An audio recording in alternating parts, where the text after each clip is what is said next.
বিবাহের শুরু থেকে নিয়ে শেষ পর্যন্ত মেয়ের পিতার 10টা টাকা খরচ হবে এটা বোঝা যায় না।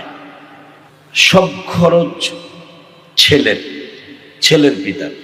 অতএব বাপ, একটা একটা গুনাহ, একটা একটা পাপ, প্রতিটা মিথ্যা, প্রতিটা চুরি, প্রতিটা জিনা, প্রতিটা ব্যভিচার, প্রতিটা সুদ, প্রতিটা ঘুষ, প্রতিটা কিস্তি, নারীর প্রতিটা ছবি, গানের প্রতিটা আড্ডা, নর্তকীর প্রতিটা আড্ডা, যুবক ভাই আমার, মোবাইলের প্রতিটা অশ্লীল দৃশ্য, মিথ্যা কথা আর গানের অশ্লীল বাক্য, অসৎ বন্ধুদের সাথে আড্ডা, বেনামাজি জীবন, আল্লাহর কসম আব্বা, তোমারে আমারে প্রতি মুহূর্তে জাহান্নামের দিকেই নিচ্ছে।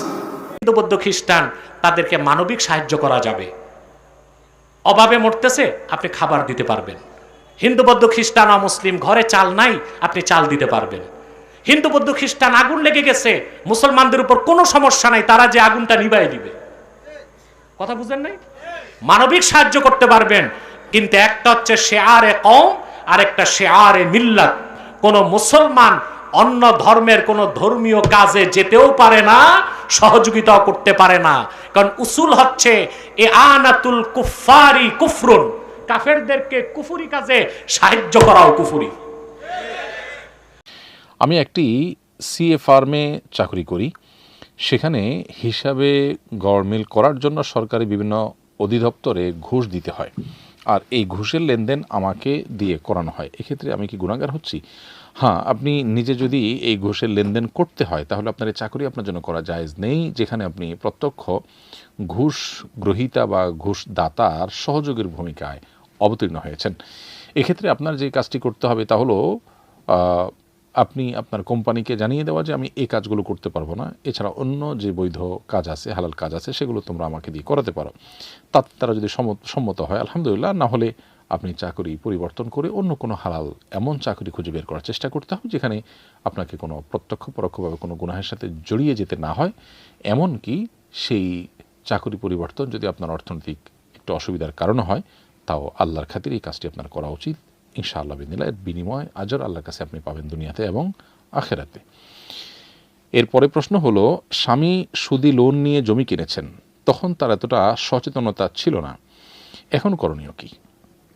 উত্তর হলো, সুদি লোন নিয়ে যে জমি কিনেছেন তখন সচেতনতা ছিল না, আল্লাহর ভয় ছিল না, সেই জন্য আপনি তওবা করবেন, সেই জমি আপনার জন্য ব্যবহার করা হালাল হবে। আল্লাহ রাব্বুল আলামিন কোরআনে কারিমে বলেছেন, ফামান জাআহু মাউইযাতুম মির রাব্বিহি ফান্তাহা ফালাহু মা সালাফ। কেউ সুদি কারবার করেছেন, আল্লাহর ভয় তার অন্তরে ছিল না, তিনি জানতেন না, সেই সচেতনতা ছিল না, এরকম অবস্থা। এরপরে যখন আল্লাহর উপদেশ তার কাছে এসেছে, আল্লাহর নির্দেশনা এসেছে, ফান্তাহা, এরপর সে বিরত হয়েছে, আর সে এই গুনাহের দিকে যায়নি। এরকম যদি হয় তাহলে তার পূর্বে যেটি করেছেন সেটার জন্য আল্লাহর কাছে মাফ চাইলে আল্লাহ মাফ করবেন ইনশাআল্লাহ, এবং সেই সম্পদ ভোগ করা তার জন্য হালাল হবে। প্রার্থী দেখে ভোট দেওয়া উচিত নাকি দল দেখে? আপনার মতামত জানতে চাই। এক কথা উত্তর দেওয়া কঠিন এত সংক্ষিপ্ত প্রশ্নের, কারণ মূলত আমরা প্রার্থীর যোগ্যতা, যথার্থতা এগুলো দেখব, পাশাপাশি এই প্রার্থী যে দলকে রিপ্রেজেন্ট করে সেই দল, সে মার্কা, সেটাও আমাদের দেখবার বিষয় আছে। কারণ এই ব্যক্তির সাথে যদি দলের সম্পর্ক থাকে তাহলে সেক্ষেত্রে তার দল ভালো করবে না মন্দ করবে, আমার আল্লাহর কাছে জবাবদিহিতার জায়গা থেকে তাদেরকে ভোট দেওয়ার কারণে আমি কোনো প্রকার ধরা খাবো কি না, এই বিষয়গুলো অনেক গুরুত্বপূর্ণ। অতএব সেরকম বিষয় যদি থাকে তাহলে সেটাও বিবেচনা রাখতে হবে। এমনিতে তো মৌলিকভাবে আমরা প্রার্থী দেখে বিবেচনা করে ভোট দেওয়ার চেষ্টা করব। বিশেষ করে প্রার্থী যদি মনে হয় যে তাকে ভোট দিলে তিনি জিতবেন না, তারপরেও তিনি যদি যোগ্য হন, আমার কাজ তাকে ভোট দেওয়া, আমার কাজ তাকে জেতানো নয়। সো আমি সর্বোচ্চ ভালো মানুষটাকে খুঁজে বের করে আমি তাকে আমার মতামত দেওয়া, এটা সাক্ষ্য দেওয়ার মতো। সো আমি কারোর পক্ষে সাক্ষ্য দিলে সে জিতবে কি না এটা আমার দেখার বিষয় না। বিষয় হলো আমার সত্য সাক্ষ্যটা দেওয়া, যথাযথ সাক্ষ্যটা দেওয়া। এটা ব্যক্তি হোক দল হোক উভয় ক্ষেত্রে আমাদের বিবেচনায় থাকা দরকার। এরপরে প্রশ্ন হলো, পরকীয়া আর গুনাহে লিপ্ত ছিলাম, সেখান থেকে ফিরে এসেছি এবং তওবা করেছি,